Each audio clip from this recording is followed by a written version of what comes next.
Hi guys and welcome back to my channel FZ classes. तो guys आज है तारीख 5 जनवरी और है थर्सडे। आज हम द हिंदू न्यूज़पेपर को एनालिसिस करेंगे और इस न्यूज़पेपर में देखेंगे कि कौन कौन से आर्टिकल हमारे एग्जाम के पॉइंट ऑफ व्यू से इंपॉर्टेंट है। और अगर गाइस आपको इस न्यूज़पेपर का पीडीएफ चाहिए तो आप मेरा टेलीग्राम चैनल भी ज्वाइन कर सकते हैं, एफजेड क्लासेस हिंदू पीडीएफ। वहाँ से आपको डेली बेसिस पर इस न्यूज़पेपर के पीडीएफ मिल जाएंगे। और गाइज जो थंबनेल वाला आर्टिकल है उसे हम लास्ट में डिस्कस कर लेंगे और इस वीडियो को अपने फ्रेंड सर्कल में भी शेयर कर दें जिससे उनकी हेल्प हो सके। तो चलिए बिना टाइम वेस्ट करे वीडियो को शुरू कर लेते हैं। सबसे पहला आर्टिकल जो हमारे एग्जाम के पॉइंट ऑफ व्यू से इंपॉर्टेंट है वो फ्रंट पेज पर ही दिया गया है। इस आर्टिकल में बताया है कि सेंट्रल गवर्नमेंट ने अभी ग्रीन हाइड्रोजन मिशंस के लिए 19,744 करोड़ रुपीस को क्या कर दिया है, क्लियर कर दिया है। मतलब इतना इंसेंटिव्स, इतने पैसे देगी सेंट्रल गवर्नमेंट जिससे ग्रीन हाइड्रोजन मिशंस, जो ग्रीन हाइड्रोजन सेक्टर है, जो ग्रीन हाइड्रोजन्स की इंडस्ट्रीज़ हैं, उनके मिशंस हैं, उनको बूस्ट मिल सके। क्यों हम इतना फोकस कर रहे हैं ग्रीन हाइड्रोजन्स पर? क्योंकि आपको ग्रीन हाइड्रोजन्स के अंदर पोल्यूशन ना के बराबर देखने को मिलेगा। फॉसिल फ्यूल्स जैसे कोयल हो गया, जिससे हम पावर जनरेट करते हैं, उनसे बहुत ज़्यादा पोल्यूशन निकलता है, जिससे जो ग्लोबल वार्मिंग है उसका लेवल बहुत तेज़ी से बढ़ रहा है, टेम्परेचर इंक्रीज देखने को मिल रहा है, जिसकी वजह से आइलैंड क्या हो रहे हैं, धीरे धीरे पिघल रहे हैं, मेल्ट हो रहे हैं। उसकी वजह से क्या हो रही है, वहाँ की पॉपुलेशंस पूरी तरीके से एक्सटेंट होती हुई दिख रही है। तो इसलिए ग्रीन हाइड्रोजन की तरफ सेंट्रल गवर्नमेंट का क्या है, शुरू से ही फोकस रहा है, जिससे हम पॉल्यूशन को कम से कर सकते हैं। तो इसका मकसद वही है कि हम रिड्यूस करें फॉसिल फ्यूल्स की इंपोर्ट्स को। मतलब हम फॉसिल फ्यूल्स पर जो हम डिपेंड है ना, कि हम उनसे इलेक्ट्रिसिटी बनाएं, उनसे पावर जनरेट कर रहे हैं, उस चीज़ की जो हम उन पर डिपेंड है उसको थोड़ा कम करने के ऊपर बात करिए कि फॉसिल फ्यूल हम इंपोर्ट्स करते हैं उसको थोड़ा रिड्यूस हो सके, उससे डिकार्बनाइज हो सके major sector of the economy. मतलब हम ज़्यादा कार्बन पर डिपेंड ना रहें अगर सारी की सारी सेक्टर की बात करें इकोनॉमी की। And turn the country into an global hub of a production export of green hydrogen and its derivatives. और कंट्रीज़ को ऐसे बनाने की बात कर रहे हैं कि हम ग्लोबली कंट्रीज़ को ऐसा बनाएं कि एक ग्लोबल हब बन जाए कंट्री हमारी, प्रोडक्शन और हम एक्सपोर्ट भी करें। अगर हम ज़्यादा मात्रा में ग्रीन हाइड्रोजन को बनाएंगे फिर हमारे पास सरप्लस हो जाएगा, फिर हम उसको क्या करेंगे, एक्सपोर्ट भी करेंगे, जिससे क्या हो, हमारी कंट्री में पैसा भी आ सकेगा, फॉरेन एक्सचेंज भी आ सकेंगे। और उसके डेरिवेटिव्स को हम इतना ज़्यादा बनाएं कि इससे हम एक्सपोर्ट भी कर सकें। तो यूनियन गवर्नमेंट कैबिनेट ने वेडनेसडे के अंदर अप्रूव किया है एक नेशनल ग्रीन हाइड्रोजन मिशन, जिसका इनिशियल आउटले क्या है, 19,744 करोड़ रुपए देंगे। In a move aimed at making the country's a global hub to and produce, utilise and export green hydrogen and derivatives. वही मतलब है कि हम ग्लोबली एक हब बन सकें, पूरी दुनिया में एक हब बन सकें जो कि हम प्रोड्यूस करें ग्रीन हाइड्रोजन को, उसका एक्सपोर्ट भी करें। तो गवर्नमेंट एक्सपर्ट्स ने कहा है कि हम इनिशिएटिव्स देंगे, ऐसे इनिशिएटिव्स चलाएंगे that the initiative will help, जो हेल्प करेंगे nearly 50 million tons of annual green house gas emissions by 2030। तो 15 million tons of annual green house gas emission को हम रोक पाएँ 2030 तक, एंड कम्यूलेटिवली रिड्यूस कर सकें फॉसिल फ्यूल्स इंपोर्ट्स को, जिसकी आपको estimated cost at over 1 lakh crore देखने को मिल जाएगी। अब इंसेंटिव्स को ऑफर किया गया है गवर्नमेंट के द्वारा, जिससे हम ऑलरेडी अनाउंस कर चुके हैं some incentives with a view to cutting the cost of a hydrogen by half by 2030। मतलब हम हाफ कॉस्ट कर देंगे उस चीज़ को लेकर, हाइड्रोजन की जो हम प्रोडक्शन करेंगे उसको लेकर हाफ कॉस्ट कर देंगे। ऐसा इंसेंटिव्स गवर्नमेंट ने डिसाइड किया है 2030 तक। और इंक्लूड किया गया है इसमें priority power supply, power supply को इसमें इंक्लूड किया जाए, जैसे फॉर इंफ्रास्ट्रक्चर के लिए और कंसिस्टम्स के लिए, शॉर्ट टर्म्स वॉल्स के लिए, फॉर डिस्ट्रीब्यूटर्स और ट्रांसमिशन कॉस्ट के लिए respectively. And ministry of new and renewables energy ने एक्सपेक्ट किया है कि अगर हम इसको ऑपरेट करेंगे single window clearance system for proposal, मतलब सिंगल विंडो क्लियरेंस होगा इसके अंदर, बिल्कुल भी इसके अंदर क्या देखने को मिलेगा, ज़्यादा क्राउडेड नहीं देखने को मिलेगी, और सिंपली इसका रजिस्ट्रेशन हो सकता है, इसका इंसेंटिव सिंपली मिल सकता है। अभी आर्टिकल भी हमने देख लिया, अब देख लेते हैं नेक्स्ट आर्टिकल। हाँ, नेक्स्ट आर्टिकल जो हमारे एग्जाम के पॉइंट ऑफ व्यू से इंपॉर्टेंट है वो इसी पेज पर दिया गया है। इसमें बताया गया है कि जो हमारा सर्विस सेक्टर है उसका पीएमआई बहुत तेज़ी से बढ़ा है दिसंबर के अंदर, क्योंकि अभी दिसंबर का महीना आ गया है तो जनवरी में सारी रिपोर्ट आएंगी। तो पीएमआई की भी एक रिपोर्ट आई है, परचेजिंग मैनेजर इंडेक्स। इसने कहा है कि सर्विस सेक्टर में तेज़ी देखने को मिली है और प्राइवेट सेक्टर का जो ग्रोथ है उसका आउटपुट भी 11 ईयर्स हाई देखने को मिला है। सर्विस सेक्टर बेसिकली क्या होता है, जब हमारे देश के लोग बाहर कमाने जाते हैं और बेसिकली हमारे देश के लोग बाहर जब सर्विस देते हैं तो उसकी को हम बोलते हैं सर्विस सेक्टर, और फिर वो यहाँ पर मनी भेजते हैं, उसको हम रेमिटीज़ बोलते हैं। और रेमिटीज़ ने अभी क्या किया है, रेमिटीज़ में इंडिया ने अभी टॉप किया है। तो सर्विस सेक्टर की बात करें तो वही सर्विस सेक्टर होता है कि बाहर हमारे देश के लोग कमाने जाएं फिर फॉरेन एक्सचेंज इंडिया में भेजें। तो इंडिया सर्विस सेक्टर रिपोर्ट क्या है, एक शार्प ग्रोथ में देखने को मिला है। न्यू बिजनेस अमर्ज हुआ है दिसंबर के अंदर, ये led by finance and institution services है। As per S&P global India service purchasing manufacturing index rose to 58.5 last month. तो लास्ट मंथ कितना था इंडेक्स का डाटा जो था 58.5 फ्रॉम 56.4 जो नवंबर में देखने को मिला 2022 में। A reading of 50 on the index indicates no change in inclusive actively level, मतलब 50 ये दिखाता है कि कोई भी चेंज ज़्यादा नहीं देखने को मिला है, जो सर्विस सेक्टर में न डिक्लाइन देखने को मिला, वैसे इंक्राइज ही क्या हो रहा है अभी 2 पॉइंट से इंक्रीज भी हुआ है हमारा सर्विस सेक्टर। अब इस आर्टिकल में हमें क्या पढ़ना है, PMI के बारे में, क्योंकि हमारे एग्ज़ाम के लिए क्या होती है एजेंसीज बॉडी बहुत इंपॉर्टेंट होती है। तो चलिए PMI के बारे में थोड़ा सा जान लेते हैं। PMI की बात करें तो परचेजिंग मैनेजर इंडेक्स एक इकोनॉमिक इंडिकेटर है जो मंथली सर्वे निकालता है प्राइवेट सेक्टर कंपनीज़ का। मतलब अभी दिसंबर गया है तो इसका सर्विस ने निकाल दिया। 3 प्रिंसिपल प्रोड्यूस करता है PMIs are the institution for supply management, जो ओरिजिनेट करता है मैन्युफैक्चरिंग और नॉन मैन्युफैक्चरिंग मैट्रिक्स को प्रोड्यूस फॉर द यूएस के लिए जो प्रोड्यूस हुई हैं। Singapore institute of purchasing and materials management SIPMM जो प्रोड्यूस करता है जो सिंगापुर का PMI है।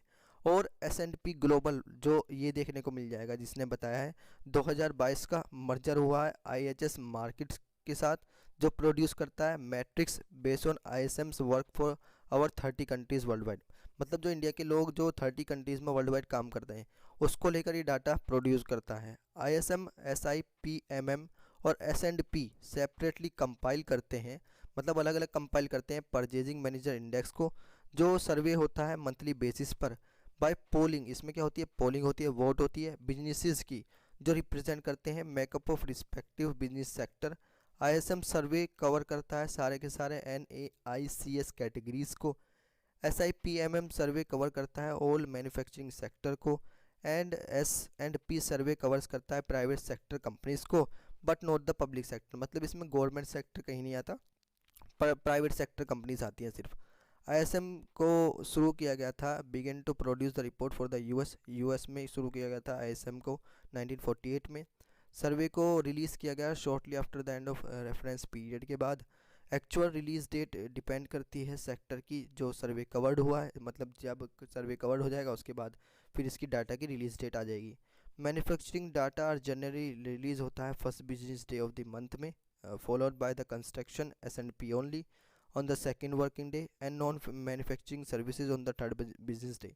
SIPMM प्रोड्यूस करता है monthly bulletin 1998 for the Singapore manufacturing sector, मतलब 1998 से मंथली बुलेटिन कौन प्रोड्यूस कर रहा है सिंगापुर मैन्युफैक्चरिंग सेक्टर के लिए, SIPPM with A focus on electronic manufacturing sector, जो कि 1998 से इलेक्ट्रॉनिक मैन्युफैक्चरिंग पर काम कर रहा है। अब PMI को नापते कैसे हैं, PMI को मेज़र करने का तरीका क्या है, तो PMI के अगर फॉर्मूले की बात करें तो PMI data represented in the form of diffusion index. तो PMI डाटा किस चीज़ में रिप्रेजेंट होता है, डिफ्यूज़न इंडेक्स में, जिसको कैलकुलेट कैसे किया जाता है। PMI किया जाता है calculate PI plus P2 P1 plus P2 plus P3 क्या होता है, PMI होता है।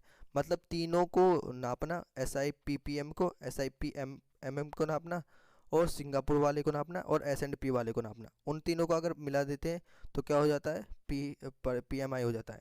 P फर्स्ट क्या होता है, जो परसेंटेज नंबर ऑफ आंसर आए हैं जो इम्प्रूवमेंट को देखकर हुए हैं, परसेंटेज नंबर ऑफ आंसर आए हैं जो कोई भी चेंज उसमें रिपोर्ट में नहीं हुआ, और परसेंटेज नंबर ऑफ आंसर आए हैं जो रिपोर्ट किया है जिन्होंने डिटोरिएशंस, मतलब थोड़ा चेंज देखने को मिला है।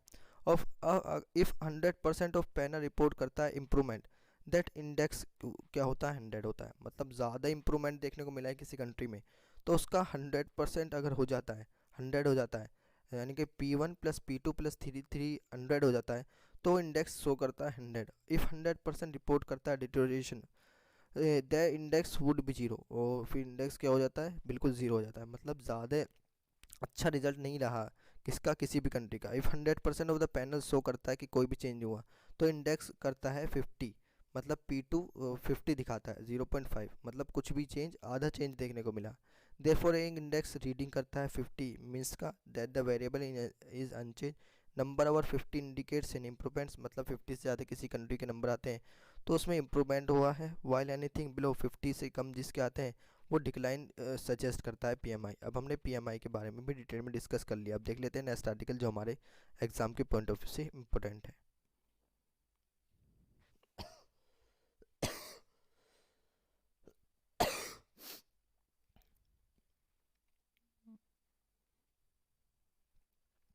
हाँ, नेक्स्ट आर्टिकल जो हमारे एग्जाम के पॉइंट ऑफ व्यू से इम्पोर्टेंट है वो 5th पेज पर दिया गया है। इस आर्टिकल में बताया है जो साइलेंट वैली आपको नेशनल पार्क देखने को मिलेगा, कहाँ पर, केरला के अंदर।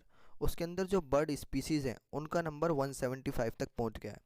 तो एक बर्ड सर्वे कंडक्ट किया गया है silent valley national park Kerala के अंदर लास्ट वीक ऑफ दिसंबर में, जिसमें आइडेंटिफाई किया गया है 141 species of which 17 were new. मतलब इसमें से क्या हुई हैं, 17 स्पीसीज़ नहीं आई हैं। सो फार इसकी कितनी स्पीसीज़ हो गई हैं साइलेंट वैली नेशनल पार्क में, 175 स्पीसीज़ देखने को मिलेंगी। द सर्वे को किया गया था दिसंबर 27, 28 एंड 29 में। फिर इसको मार्क किया गया 30th anniversary of the first bird survey in the silent valley.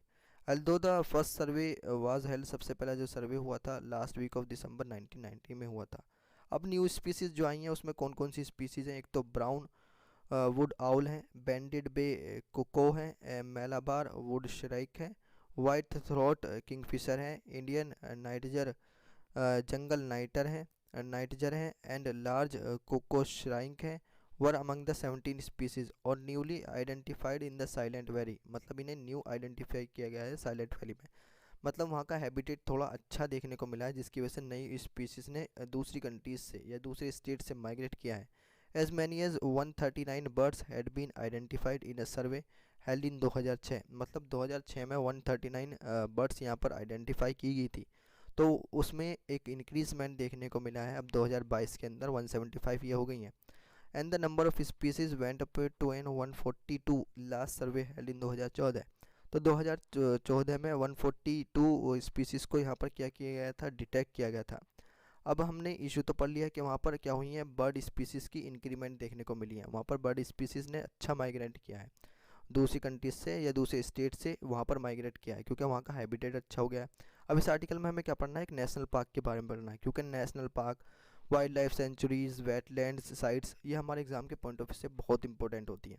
तो अब हमें क्या पढ़ना है, साइलेंट वैली नेशनल पार्क। तो चलिए साइलेंट वैली नेशनल पार्क के बारे में थोड़ा सा डिटेल में डिस्कस कर लेते हैं। साइलेंट वैली नेशनल पार्क की बात करें तो ये आपको केरला में देखने को मिल जाएगा, बिल्कुल मिडल में आपको केरला में देखने को मिल जाएगा। ये लोकेटेड है बेसिकली नीलगिरी हिल्स के पास। एक कोर एरिया ऑफ 89.52 किलोमीटर का शेयर करता है, जो सराउंडेड है एक बफर जोन के साथ 148 किलोमीटर स्क्वायर का देखने को मिल जाएगा। नेशनल पार्क के पास some rare species of flora and fauna है। ये एरिया एक्सप्लोर्ड हुआ था 1847 में। बोटनिस्ट रॉबर्ट वेट ने इसको एक्सप्लोर किया था, मतलब इसको फाउंड किया था। ये लोकेटेड है on the border of Mannarkkad taluk of an Palakkad district, Nilambur taluk of Malappuram district Kerala और नीलगिरी डिस्ट्रिक्ट ऑफ तमिलनाडु के पास ये आपको लोकेटेड देखने को मिल जाएगा। ये लोकेटेड है इसके अंदर rich biodiversity of Nilgiri biosphere reserve देखने को मिल जाएगा। Karimpuzha wildlife sanctuary, new Amarambalam reserved forest and Nedumkayam rain forest in Nilambur taluka of Malappuram district, Attappadi reserved forest in Mannarkkad taluka of Palakkad district में आपको देखने को मिल जाएगा। Silent valley national park Mukurthi park 5th highest peak है साउथ इंडिया के अंदर, और अंगीडा पीक लोकेटेड है in the vicinity. Bhavani river a tributary of Kaveri river and Kunthipuzha river a tributary of an Bharathapuzha river originate होती है in the vicinity of silent valley. The Kadulundu rivers has also its origin in the Silent Valley। मतलब Kadulundu river क्या होती है, silent valley में origin होती है, यहाँ से ही साइलेंट वैली से ओरिजिन होती है। ये आपको साउथ के नाम देखने को मिल जाएंगे, इसलिए ये क्या है थोड़े से चेंजेस हैं। तो नेशनल पार्क एक one of the last undisturbed tracts of South Western Ghat देखने को मिल जाएगा, जो माउंटेन रेन फॉरेस्ट के अंदर है, और ट्रॉपिकल मॉइस्ट एवरग्रीन फॉरेस्ट देखने को मिल जाएगा इंडिया के अंदर। Contiguous with the propose Karimpuzha national park to the north and Mukurthi national park, ये इसके ईस्ट में देखने को मिल जाएगा। बेसिकली आपको एक चीज़ जरूर याद रखनी है, इसको western Ghats world heritage sites में इसको रिकॉग्नाइज किया गया था यूनेस्को वर्ल्ड हेरिटेज साइट में 2007 के अंदर। तो इसको plans for hydro electric project the thread in the park biodiversity, यहाँ पर जो प्लान किया जा रहा है एक हाइड्रो इलेक्ट्रिक प्रोजेक्ट, वो इस पार्क की बायोडाइवर्सिटी को थोड़ा खतरा पहुँचाएगा, थोड़ा नुकसान पहुँचाएगा, ये एस्टिमेट लगाया जा रहा है। इन्वायरमेंटली सोशल मूवमेंट देखने को मिला इसमें 1970 में, जिसको हम सेव साइलेंट वैली मूवमेंट भी बोलते हैं। ये आपको ज़रूर याद रखना है, सेव साइलेंट वैली मूवमेंट क्या है। तो जिसका रिजल्ट हुआ, इस प्रोजेक्ट को कैंसिल किया गया और पार्क को बनाया गया 1980s में, और विजिटर को इसके सेंटर में आने की अनुमति दी गई, मतलब टूरिस्ट अट्रैक्शन यहाँ पर देखने को मिला। अब हमने साइलेंट वैली नेशनल पार्क के बारे में भी देख लिया। अब देख लेते हैं नेक्स्ट आर्टिकल जो हमारे एग्जाम के पॉइंट ऑफ व्यू से इम्पोर्टेंट है। हाँ, नेक्स्ट आर्टिकल जो हमारे एग्जाम के पॉइंट ऑफ व्यू से इम्पोर्टेंट है वो बेसिकली एडिटोरियल है। इस आर्टिकल को हमें बड़ी ध्यान से पढ़ना है, क्योंकि इस आर्टिकल में हमें क्या पढ़ना है, पंचायती राज सिस्टम के बारे में पढ़ना है। और ये इस बार क्वेश्चन पूछा जा सकता है, और हर बार ये क्वेश्चन पूछा जाता है ज़्यादातर कि पंचायती राज सिस्टम को किस तरीके से हम हैंडल करें, जिससे कि हमारी लोकल सेल्फ गवर्नमेंट है वो अच्छी तरीके से काम कर सके। क्योंकि गांधी जी ने भी कहा था अगर हमारे गाँव अच्छे हुए तो हमारे इंडिया भी अच्छा हो जाएगा। तो इसमें बताया गया है कि किस तरीके से हमें वैल्यू करनी चाहिए अपनी लोकल सेल्फ गवर्नमेंट की, उन्हें कैसे हैंडल करना चाहिए। तो दिसंबर 1992 में पार्लियामेंट ने पास किया था 73rd और 74th कॉन्स्टिट्यूशनल अमेंडमेंट एक्ट को, जिसके अंदर इंस्टीट्यूट किया गया पंचायत और म्यूनिसिपैलिटीज़ को, किसके अंदर, कॉन्स्टिट्यूशन के अंदर इनको रखा गया और पार्ट 9 के अंदर इनको दोनों को रखा गया। ये अमेंडमेंट मैंडेट हुए स्टेट गवर्नमेंट में, कॉन्स्टिट्यूट किया गया panchayat at the village level, block level and district levels, municipality in the form of municipal corporation, municipal council and nagar panchayat in every regions. और इसको इंस्टीट्यूट को थर्ड टायर ऑफ गवर्नमेंट बनाया गया federal framework में through out the devolution of the function, मतलब इनको third tier government बनाया गया। फिर डिस्ट्रिक्ट लेवल पर बनाया गया, विलेज लेवल पर बनाया गया, इंटरमीडिएट लेवल पर बनाया गया, जिससे फंक्शंस का डिवोल्यूशन हो सके। अब हम बात करें लोकल सेल्फ गवर्नमेंट को नॉर्मेटिव्स बेसिस, मतलब किस चीज़ की ज़रूरत सबसे ज़्यादा है, तो इस चीज़ को समझें। Understanding the normative basics of local self government, ये इंपॉर्टेंट है कि हम इन्फॉर्म करें institutional forms local self government को। Government takes local self government is linked to the idea of subsidiarity and is typically grounded on two broad arguments. पहला ये है, अगर हम आर्ग्यूमेंट्स डिबेट्स की बात करें तो लोकल सेल्फ गवर्नमेंट पर जो आर्ग्यूमेंट्स होते हैं उसमें बताया जाता है कि provide for efficient provision of public goods since government with a similar jurisdiction can provide, मतलब हमें एक इफिशिएंट प्रोविज़न पब्लिक गुड्स का देना चाहिए इन गवर्नमेंट्स को, और इन्हें अपने जुरिडिक्शन के अंदर रखना चाहिए। स्टेट गवर्नमेंट को जुरिडिक्शन के अंदर इसने अपना रखना चाहिए, उन्हें इनके साथ अपने फंक्शन पावर शेयर करनी चाहिए। ये सब इसमें बताया गया है कि हमें क्या है, सिर्फ बेसिस नीड आपको ये देखने को मिल जाएगी किसकी, जो लोकल सेल्फ गवर्नमेंट है। और 73rd और 74th अमेंडमेंट एक्ट की ज़रूरत थी स्टेट टू वास्ट, स्टेट क्या करें, बड़ा बनाए पंचायती को और म्यूनिसिपलिटीज़ को with the authority to enable them to function as institution of self government, और उनको ऐसा काम देना चाहिए कि वो एक इंस्टीट्यूट हैं पूरे सेल्फ गवर्नमेंट के, इंक्लूडिंग उनको पावर देनी चाहिए, उनको प्रिपेयर और इम्प्लीमेंट करनी चाहिए प्लान्स उनके लिए स्कीम बनानी चाहिए उनके लिए, उनकी इकोनॉमिक डेवलपमेंट, उनके सोशल जस्टिस को लेकर। अब लोकल सेल्फ गवर्नमेंट और फेडरलिज्म में आपको क्या रिलेशन देखने को मिल जाएगा, मतलब लोकल सेल्फ गवर्नमेंट में और सेंट्रल गवर्नमेंट में या फिर स्टेट गवर्नमेंट में कुछ फेडरलिज्म है या नहीं है। तो ये जजमेंट आप अनप्रेसिडेंटेड देखने को मिल जाएगा, इसके अंदर टेस्ट होता है। स्टेट म्यूनिसिपल लॉज देखने को मिलते हैं against the letter and spirit of an 74th constitutional amendment act and can potentially reset the position of in local self government India's federal framework, मतलब 74th अमेंडमेंट एक्ट ने किया था कि किसी भी तरीके से हमें जो इंडियन स्टेट है उनको लोकल सेल्फ गवर्नमेंट के साथ फेडरल बनाना पड़ेगा, जब भी डेवलपमेंट हो सकता है। Is undergoing in centralise shift in its politics, मतलब ये ज़्यादातर सेंट्रलाइज शिफ्ट देखने को मिल रहा है पॉलिटिक्स के अंदर, इकोनॉमी के अंदर, कल्चर के अंदर, कि उनको ज़्यादातर पावर नहीं दी जा रही। अगर उनको पावर नहीं दी जाएंगी तो हमारे विलेजेस हैं वो अनडेवलप्ड रहेंगे, और assertion of state right is hardly articulated as value-based normative claims. If we unpick the intellectual arguments for federalism, many of them are also applicable for local self government. अगर हम argument की बात करें तो intellectual agreements की, तो federalism basically local self government की need है, उन्हें ज़रूरत है फेडरलिज्म की, कि उनके ऊपर क्या हो, उनके ऊपर फंक्शन, उनके इम्प्लीमेंटेशन, उनके ऊपर फ्लो ऑफ मनी क्या हो, शेयर हो उनके साथ। ये इस आर्टिकल में बताया है। अब देख लेते हैं national editorial. National editorial basically बात करता है, ये एडिटोरियल काफ़ी दिन से चर्चा में, और हमने इसे पहले सिर्फ इसकी रीडिंग की थी। आज हम इसके बारे में डिटेल में डिस्कस करेंगे, क्योंकि मैंने कहा था कि ये आर्टिकल आगे आएगा तो हम इसको डिटेल में डिस्कस करेंगे। तो इसमें आर्टिकल में बताया है कि ऑनलाइन गेमिंग को लेकर और गैम्बलिंग को लेकर किस तरीके से इंडिया में लॉज बनाए गए हैं। इकोनॉमिक राइट, पर्सनल फ्रीडम दी गई है या नहीं, सोशल इम्परेटिव्स बैलेंस की गए हैं या नहीं। तो यूनियन गवर्नमेंट ने अभी एक प्रपोज किया है कि हम मेज़र लें, किस चीज़ को हम रेगुलेट करें, ऑनलाइन गेमिंग को। एक ड्राफ्ट अमेंडमेंट लाया गया to the information technology intermediary liabilities and digital media ethics code rules 2021 के अंदर। इसके अंदर सेवरल क्वेश्चंस को अनआंसर किया गया, मतलब उनके आंसर नहीं दिए गए। सम ऑफ दीज को प्रपोज किया गया मेजर और एस्टेब्लिश किया गया self regulatory body. Collection of know your customer, मतलब केवाईसी को इनके लिए क्या कर दिया गया, मैंडेटरी कर दिया गया information from players. And appointment of in grievances, एक ग्रेवेंसेज ऑफिसर्स को इसके लिए अपॉइंट किया गया कंपनी के अंदर। जो ऑफिसर जो भी डिस्प्यूट होगा उसको लेकर ऑलरेडी प्लेस पर रहेगा, उसको देखेगा। और ये मूव इंडस्ट्री बॉडीज़ रिप्रेजेंट करती हैं, such as company have encourage state such as Tamil Nadu की अगर एक एग्जांपल की बात करें, want much stricter regulation of sector, मतलब तमिलनाडु चाहता है कि इस सेक्टर पर क्या हो, सबसे ज़्यादा स्ट्राइकर देखने को मिले, मतलब स्ट्रिक्टली रेगुलेट करेगी सेंट्रल गवर्नमेंट इस सेक्टर को। Then what is being propose by the centre in the draft, और ड्राफ्ट में सेंटर ने क्या कहा है कि particularly gambling with real money, जो गैम्बलिंग बिल्कुल सट्टे के साथ देखने को मिल जाएगी, सट्टा उसे बोलते हैं, रियल मनी। तो central draft remains ambitious on the question of what ever state can have additional restriction. तो सेंटर ने इस चीज़ पर भी बात नहीं करी कि स्टेट जो चाहें वो एडिशनल रिस्ट्रिक्शन इस पर लगा सकते हैं, ये कर सकते हैं state. So far the industry have stepped off several bans by monitoring legal challenges, arguing that they offer gaming of skill and not those purely depend on chance.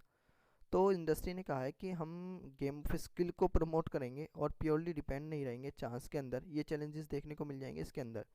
Basically हमारे पास पब्लिक गैमलिंग एक्ट 1867 देखने को मिल जाएगा, और state on gambling loss भी हैं बहुत सारे जो क्लियर करते हैं answer should be come from the union government, answer government से आने चाहिए कि स्टेट इस चीज़ को एम्पावर करें, ये इस चीज़ को प्रोहिबिट्स करें, ऑनलाइन गेम्स को या ऑफलाइन मोड पर इसको लाने की कोशिश करें। अभी आर्टिकल भी हमने डिटेल में डिस्कस कर लिया। अब देख लेते हैं नेक्स्ट आर्टिकल जो हमारे एग्जाम के पॉइंट ऑफ व्यू से इंपॉर्टेंट है। हाँ, नेक्स्ट आर्टिकल जो हमारे एग्जाम के पॉइंट ऑफ व्यू से इंपॉर्टेंट है वो टेस्ट एंड कंटेस्ट में दिया गया है। इस आर्टिकल में क्या बताया है कि ड्रास्टिक मतलब तेज़ी से डिक्लाइन देखने को मिला है ब्लैक फीवर के अंदर 2007 से अगर बात करें, ये हेल्थ मिनिस्ट्री का डाटा आया है। तो 98.7% कम देखने को मिला है, डिक्लाइन देखने को मिला है केसेस ऑफ काला अजहर, जिसे हम ब्लैक फीवर भी बोलते हैं। फ्रॉम 44,533 से जो केसेस थे 2007 में, वो 834 बचे हैं अभी 2022 में अगर इंडिया में बात करें। Aims to eradicates to the disease by 2023, हम चाहते हैं कि 2023 तक ये डिसीज़ बिल्कुल एक्सटिंक्ट हो जाए, ख़त्म हो जाए। यूनियन हेल्थ मिनिस्ट्री ने इन्फॉर्म किया है, union health ministry Mansukh Mandaviya ने स्टेटस ऑफ डिसीज़ स्टेट किया है कि 632 99.8% endemics blocks had achieved elimination status, मतलब सारे के सारे जो ब्लॉक्स ने क्या कर लिया है, इस जो ये डिसीज़ है इसके एलिमिनेशन स्टेटस को अचीव कर लिया। अब हम चाहते हैं कि पूरी तरीके से क्या हो, ये डिसीज़ ख़त्म हो जाए 2023 तक।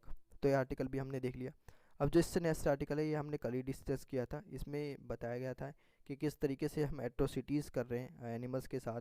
जो साउथ में आपको एनिमल देखने को मिल जाएंगे जिनके साथ फेस्टिविटी बनाई जाती है, वहाँ पर 1 जुलाई का टू तमिलनाडु का एनिमल देखने को मिल जाएगा, तमिलनाडु का फेस्टिवल देखने को मिल जाएगा जिसके अंदर बुल्स की रेसिंग होती है, उसको लेकर ही इसमें बात की गई है, ये हमने कल ही डिस्कस कर लिया था। अब देख लेते हैं नेक्स्ट आर्टिकल जो हमारे एग्जाम के पॉइंट ऑफ व्यू से इंपॉर्टेंट है। हाँ, ये आर्टिकल हमारे एग्जाम के पॉइंट ऑफ व्यू से इंपॉर्टेंट है क्योंकि इस आर्टिकल में आपको पता चल जाएगा कि हमें न्यूज़पेपर पढ़ना चाहिए नहीं पढ़ना चाहिए। और ये आर्टिकल को डिस्कस किया है, इस आर्टिकल को बेसिकली बताया किसने, इस आर्टिकल को बताया है गैमिनी सिंह, जिन्होंने यूपीएससी को क्लियर किया था 2021 के अंदर। तो reading newspaper effectively to prepare for the civil service examination, मतलब अगर हम न्यूज़पेपर पढ़ लें तो क्या हमें सिविल सर्विस एग्जामिनेशन की प्रिपरेशन हमारी हो रही है या नहीं हो रही, इस आर्टिकल से आपको पता लग जाएगा। तो all India third rank holder जो हैं 2021 की यूपीएससी एग्ज़ाम्स की, looks back at the her study design, मतलब उन्होंने अपनी स्टडी की स्ट्रेटजी को बताया है कि उन्होंने किस तरीके से अपनी 3 स्टेज ऑफ द एग्ज़ाम को चेंज किया, किस तरीके से उन्होंने स्ट्रेटजी बनाई, और उन्होंने एक्सप्लेन किया कि जनरल अवेयरनेस और analysing and debating topic different angles से हमारे एग्ज़ाम के पॉइंट ऑफ व्यू से कैसे इंपॉर्टेंट है।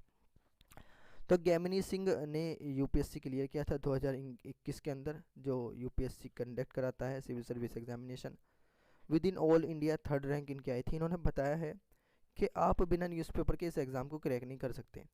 You can't do without newspaper in an exam like the UPSC, UPSC के अंदर आप एग्ज़ाम नहीं दे सकते बिना न्यूज़पेपर के। उन्होंने ये मिस्टेक की थी और इस चीज़ को इग्नोर कर दिया था by passing in the first attempt. First attempt में उन्होंने न्यूज़पेपर नहीं पढ़ा और वो कहती हैं कि इसकी वजह से मेरा सिलेक्शन भी नहीं हुआ, जो कि ये फेलियर था। No news analysis can compensate for the newspaper, newspaper can be read in a multiple ways, newspaper बहुत सारे तरीक़ों से पढ़ने चाहिए। And CSE to you must read your newspaper, civil service examination खुद कहता है कि आपको न्यूज़पेपर पढ़ने चाहिए डिफरेंट वेज में 3 स्टेजेस के लिए। और 3 स्टेज कौन कौन सी हैं? एक प्रीलिम्स हो गया, मेंस हो गया और इंटरव्यू हो गया। प्रीलिम्स के लिए बात करें तो की एरियाज़ फोकस करने चाहिए हमें, फैक्ट्स पर, डाटा पे, पॉइंट्स पर, टर्म्स पर, जो कि आपको इस वीडियो से सब मिल जाता है। फैक्ट भी मिल जाते हैं, डाटा भी मिल सकता है, पॉइंट भी मिल जाता है और टर्म्स भी मिल जाती है। उन्होंने कहा कि प्रीलिम्स में हमें इन 4 चीज़ों पर फोकस करना चाहिए, स्पेशली इकोनॉमिक्स के लिए हमें फोकस करना चाहिए, और state background behind the current news के बारे में हमें फोकस करना चाहिए। फिर उन्होंने कहा मेंस को लेकर हमें कौन से टॉपिक्स पर फोकस करना चाहिए। तो focus must be on analysing, focus हमें करना चाहिए एनालाइजिंग पे, और टॉपिक जो आ रहे हैं डिफरेंट एंगल से हमें उन्हें एनालाइज करना चाहिए। उन्होंने कहा if there is a topic that can be debate upon, ऐसा टॉपिक है जिस पर डिबेट की जा सकती है, यू मस्ट अंडरस्टैंड, उनको आपको दोनों तरीके से पॉजिटिव उसके कॉन्स, उसके प्रोस और उसके कॉन्स को समझना पड़ेगा। ऑफ द इशू के through and form a balance opinion, और अपना एक बैलेंस ओपिनियन बनाना होगा। और एडिटोरियल पेजेस जो हैं वो एक्सट्रीमली हेल्पफुल हैं मेन के लिए अगर बात करें तो, और एडिटोरियल इस वीडियो में बेसिकली कवर किए जाते हैं डेली बेसिस पर। इंटरव्यू की बात करें, उन्होंने कहा न्यूज़पेपर में से 80% आपकी प्रिपरेशन में स्टेज में कवर करेगा, और प्री और मेंस में उन्होंने एक न्यूज़पेपर को फॉलो किया है, बट फॉर इंटरव्यू स्टेज के लिए उन्होंने 3 न्यूज़पेपर को स्टडी करना शुरू किया था। और उन्होंने कहा है कि आप ऑनलाइन भी जा सकते हैं, सेंसर टीवी है उसे आप समझ सकते हैं, यूनियन गवर्नमेंट के जो स्कीम्स वगैरह हैं वो उस पर आते हैं, उसे आप कवर कर सकते हैं। उन्होंने डेवलप की थी द हैबिट ऑफ न्यूज़पेपर अपने कॉलेज के डेज़ में, और उन्होंने रिकमेंड किया ऑल बिगिनर्स को कि वो अपनी प्रिपरेशन को स्टार्ट करें सबसे पहले किस चीज़ से लेकर, न्यूज़पेपर से लेकर। तो इस आर्टिकल में आपने समझ लिया कि खुद यूपीएससी जिन्होंने क्लियर किया, उन्होंने बताया कि किस तरीके से हम यूपीएससी नहीं कर सकते बिना न्यूज़पेपर की जो हम न्यूज़पेपर अगर हम प्रिपेयर ना करें, न्यूज़पेपर को ना पढ़ें, तो हम बिना न्यूज़पेपर के यूपीएससी क्लियर नहीं कर सकते। तो आप समझ गए होंगे कि कितना इंपॉर्टेंस है न्यूज़पेपर का। तो डेली बेसिस पर इस चैनल को फॉलो करते रहें, इस चैनल को सब्सक्राइब भी कर रहे हैं, और देख लेते हैं अपने नेक्स्ट आर्टिकल जो हमारे एग्जाम के पॉइंट ऑफ व्यू से इंपॉर्टेंट है। हाँ, नेक्स्ट आर्टिकल जो हमारे एग्जाम के पॉइंट ऑफ व्यू से इंपॉर्टेंट है वो बेसिकली 14 पेज पर दिया गया है, बिजनेस पेज पर। अभी क्या कहा है, CERC ने ऑर्डर किया है कि हम कोयल पावर यूनिट्स को पैसा दें जिससे उनकी आउटपुट अच्छी हो सके, मतलब जो कोल प्रोड्यूसिंग इंडस्ट्रीज़ है उनकी यूनिट्स को हम पैसा दें जिससे वो आउटपुट अच्छा कर सकें।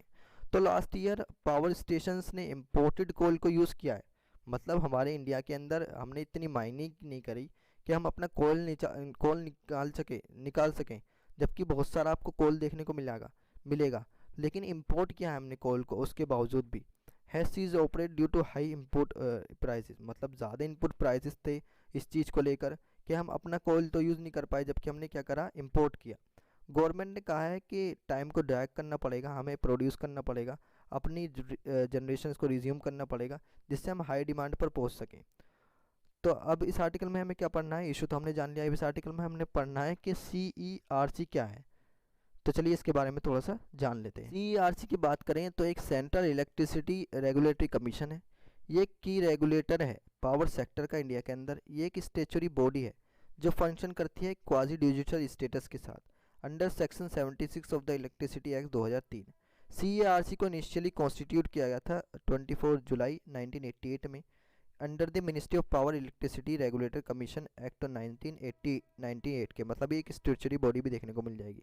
इसको रैशनलाइजेशन किया गया है इलेक्ट्रिसिटी टैरिफ्स के लिए, ट्रांसपोर्ट पॉलिसीज़ के लिए, सब्सिडीज़ के लिए, promotion end of efficiency and environmental binning policies के लिए। मैटर कनेक्टेड जो इलेक्ट्रिसिटी टैरिफ रेगुलेशन है उसको लिए इसको क्रिएट किया गया था, बनाया गया था।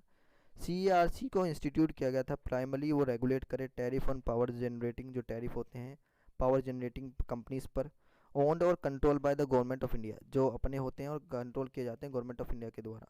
And any other generating company which has a composite scheme है पावर जनरेशन के लिए। Inter state transmission of energy होती है, उस चीज़ को लेकर भी इसको बनाया गया। इंक्लूडिंग टैरिफ्स जो होते हैं जो जनरेट होते हैं कंपनीज के अंदर, उस चीज़ को लेकर भी CERC को बनाया गया। अब हमने CERC के बारे में भी डिटेल में डिस्कस कर लिया। अब देख लेते हैं नेक्स्ट आर्टिकल जो हमारे एग्जाम के पॉइंट ऑफ व्यू से इंपॉर्टेंट है। हाँ, नेक्स्ट आर्टिकल जो बेसिकली हमारे एग्जाम के पॉइंट ऑफ व्यू से इंपॉर्टेंट है वो थंबनेल वाला आर्टिकल हमें देखना है। और थंबनेल वाला आर्टिकल आप सब स्क्रीन पर देख रहे होंगे। अभी लुइसियाना ने क्या किया है, एक कंट्री आपको US में देखने को मिल जाएगी, मैक्सिको के पास। उसने क्या कर दिया है, अभी जो पॉर्न वेबसाइट होती हैं उनके अंदर जो 18+ है मतलब वही उसको देख सकते हैं। मतलब उन्होंने क्या कर दिया है कि अब पॉर्न वेबसाइट क्या करेंगी, एक इंडिकेशन सा देंगी और पूछेंगी सबसे पहले कि आप 18+ हो, फिर ही उनको आगे बढ़ाया जाएगा। मतलब उनके अंदर एज चेक्स को इंट्रोड्यूस कर दिया गया है पोर्नोग्राफी के अंदर। तो ये तो लुइसियाना का आपने केस देख लिया। अब इंडिया में पोर्नोग्राफी के लिए क्या लॉज हैं उनके बारे में थोड़ा सा डिटेल में डिस्कस कर ले। इंडिया की बात करें तो लीगलिटी इंडिया में है या नहीं है, इस चीज़ को लेकर बात करें पोर्नोग्राफिक साइट्स को लेकर, तो सेलिंग और डिस्ट्रीब्यूशन ऑफ पोर्नोग्राफी मटेरियल एक इलीगल देखने को मिल जाएगा इंडिया के अंदर अंडर सेक्शन 212 में।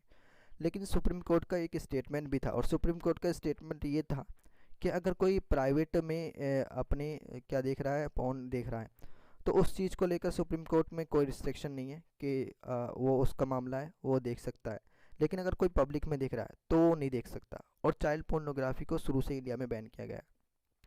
और इसका मटेरियल को शेयर करना, डिस्ट्रीब्यूशन करना, ये भी इलीगल है इंडिया के अंदर।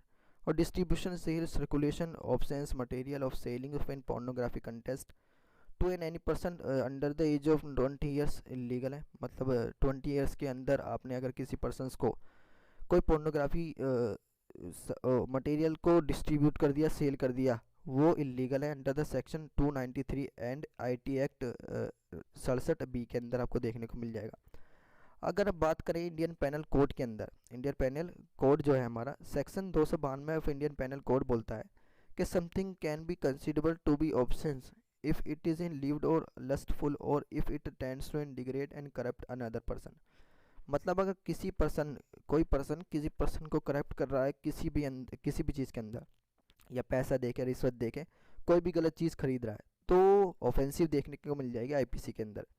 और एक पोक्सो एक्ट भी है जो एक बहुत फेमस है, protection of children from sexual offence.